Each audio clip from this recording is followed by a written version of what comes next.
Hola oyentes de Radio Sefarad, volvemos a encontrarnos con Alicia Benmergui en Milim, la historia de las diásporas. ¿Qué tal, Alicia?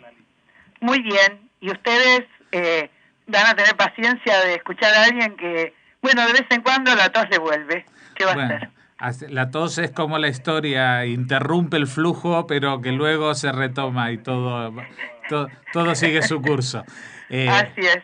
Bueno, vamos a recordarle a los oyentes que estas historias de las que estamos hablando las pueden encontrar también en la página web www.milimcultural.com.ar y si quieren pueden recibir cada 2 semanas en su correo electrónico un boletín suscribiéndose a través de cultural@arnet.com.ar.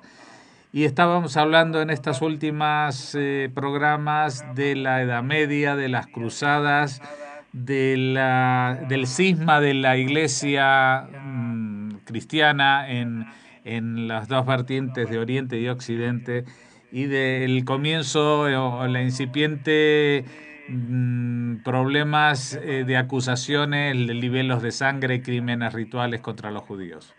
Tal cual, porque lo que va a empezar a pasar en Europa es que lentamente los judíos que practicaban la agricultura, esto de que cuando se dice que los judíos nunca fueron campesinos en Europa, no es así. Sobre todo eso se ve con mucha claridad en la historia de los judíos, en parte de los judíos que viven a orillas del Mediterráneo, los judíos del norte de África, los judíos que vivieron en Sicilia, de los cuales todavía no hablamos. Es cierto que una vez que yo vine de Sicilia contamos, pero me parece que esto también va a haber que ponerlo en el debido contexto, porque estos judíos están ahí hasta 1492, los expulsan al mismo tiempo que los expulsan de España, porque para cuando los expulsan es el rey Fernando el Católico el que tiene el poder y la autoridad para hacerlo, pero mientras tanto hasta ese momento ahí vivían judíos, así que también vamos a contar. Y bueno, sí, los judíos también practicaron la agricultura en la península ibérica y la practicaron algunos hasta no sé si gran escala, pero cultivaban, tenían huertas, se dedicaban a la producción de la harina, del trigo en distintos lugares. Lo que pasa es que para cuando se va aproximando lentamente el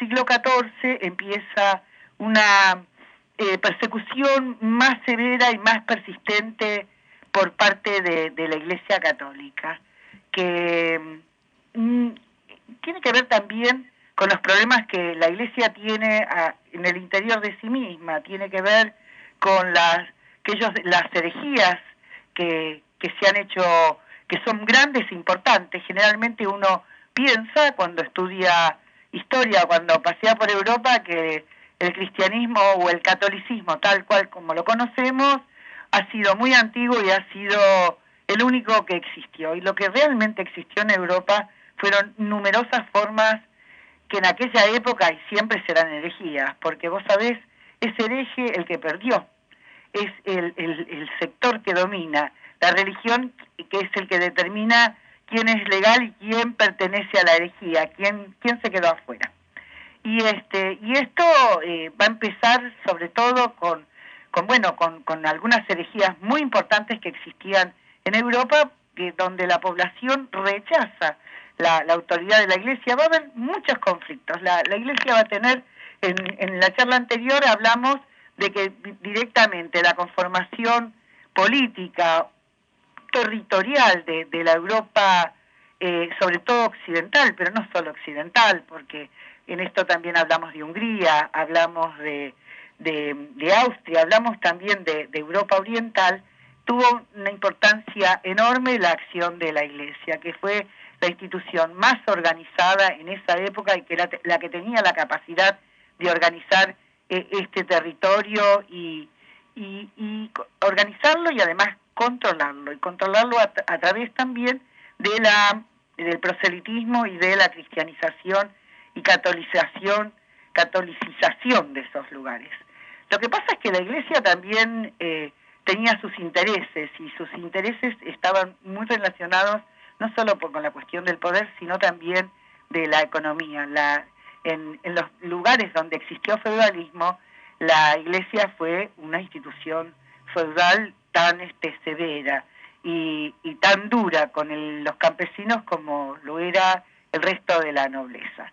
Y entonces esto va a determinar, además lo que hay que saber y tener idea, es que lo que fue la parte dirigente de la Iglesia, lo que conformó lo que se conoce con el nombre de las cúpulas, en general estaba integrada por los segundones, por los hijos aquellos de las familias nobles y aristocráticas que no podían tener el patrimonio porque el patrimonio quedaba en manos de un solo hijo, el tema del mayorazgo.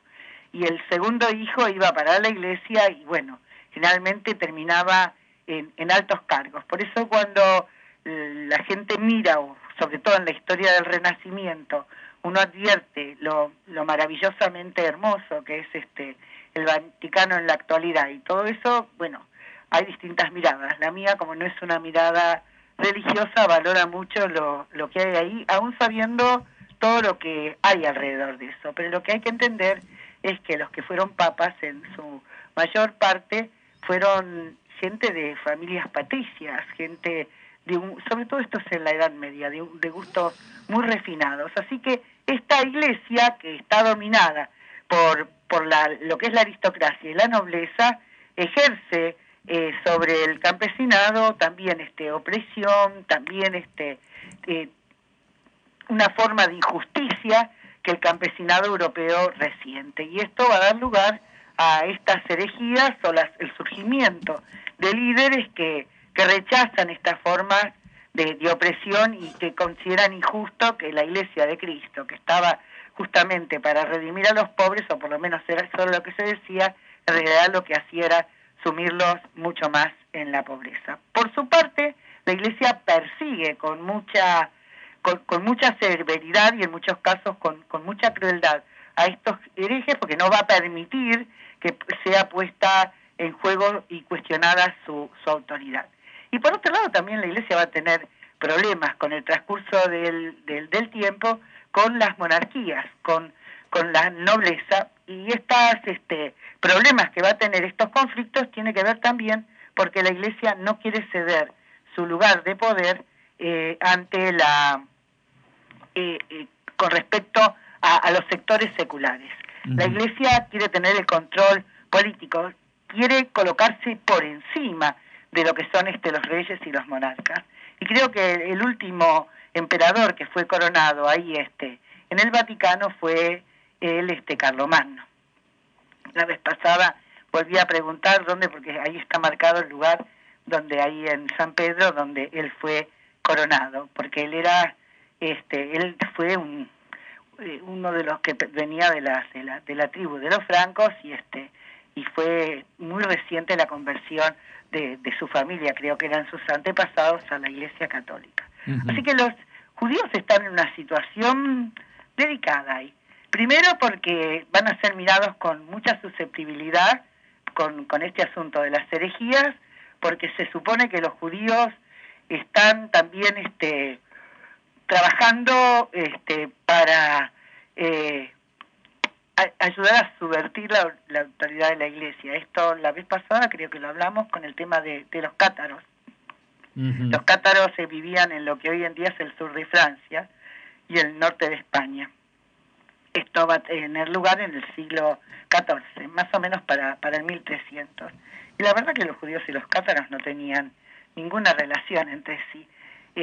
Pero bueno, los judíos son acusados de haber difundido algunas de las ideas que van a provocar esta subversión religiosa que encarnan y representan las herejías. Así que siempre que miro la historia así de los judíos, y a veces cuando profundizo más en ella, si miro en qué lugares viven los judíos, digo, realmente, pobres judíos, siempre estuvieron ahí en una situación de equilibrio extremadamente precario. Digo, si uno mira en las zonas donde vivieron, sobre todo en Europa Oriental, o la situación en el sur, en lo que vendría a ser el dominio donde estaban los griegos, la misma Constantinopla.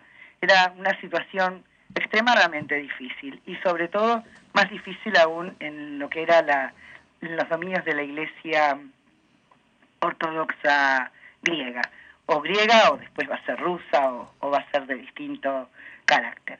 Uh-huh. Así que estamos con estos judíos que son necesarios a partir de la expulsión en el siglo XIII de la zona de lo que era el Reino de Francia, aunque después los vuelven a dejar entrar, de lo que en el 1290 me adelanté.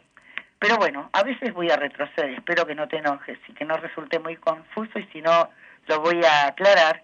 Es que los judíos lentamente van marchando del oeste hacia el este.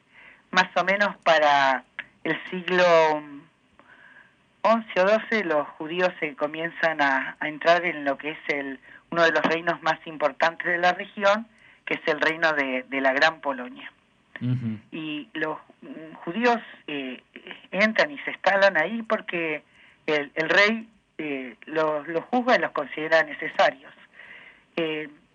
Prácticamente en lo que es en este reino de la Gran Polonia no van a surgir, como en otros lugares de Europa, sobre todo de Europa occidental, las ciudades y los burgueses, los que van a cumplir funciones de mediación entre la nobleza y el campesinado. Y tampoco el campesinado, o una parte del campesinado, va a lograr convertirse en artesanos, en siervos que huyen del campo buscando refugio en los burgos. Bueno, yo creo que este es un buen punto para dejar el relato, que vamos a continuar dentro de 2 semanas, si todo va bien, aquí en esta misma sección de Milim, la historia de las diásporas. Recordemos a los oyentes que pueden encontrar esta y muchas historias más en la página www.milincultural.com.ar, y también recibir un boletín cada 2 semanas en su correo electrónico si les escriben a cultural@arnet.com.ar. Muchas gracias, Alicia, por habernos atendido. Muchas gracias, aunque hoy no fue tan judíos entender en qué contexto desarrollan su existencia los judíos. Hasta nuestro próximo encuentro y saludos a todos.